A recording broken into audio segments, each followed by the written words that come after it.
পুরাতন দলিল তল্লাশি দিতে দিতে আপনি কি হয়রান হয়ে গেছেন?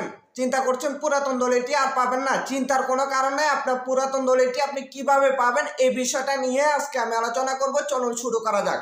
আপনি যে পুরাতন দলিলটি তল্লাশি দিতেছেন, কার মাধ্যমে তল্লাশি দিতেছেন? আপনি কি কোনো দালালের মাধ্যমে ওই দলিলটি তল্লাশি দিতেছেন?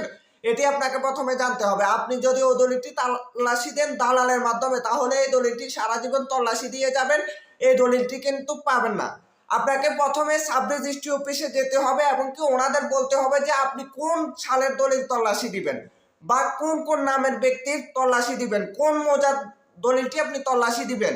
এই বিষয়গুলো যদি আপনি স্বয়ং সাব রেজিস্ট্রি অফিসে গিয়ে যদি নিজে বসে যদি তল্লাশি দেন, তাহলে অবশ্যই আপনার দলিলটি আপনি পাবেন।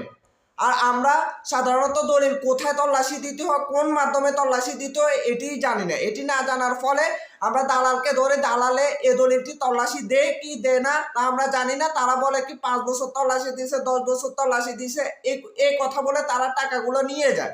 আপনি যে দলিলটি তল্লাশি দিতেছেন এটি পূর্বে সাব রেজিস্ট্রি অফিসের নামটা যদি আপনি ফিক্সড বলে দিতে পারেন বা সনটা যদি বলে দিতে পারেন, অবশ্যই আপনার পুরাতন দলিলটি পাওয়ার শতভাগ নিশ্চয়তা রয়েছে।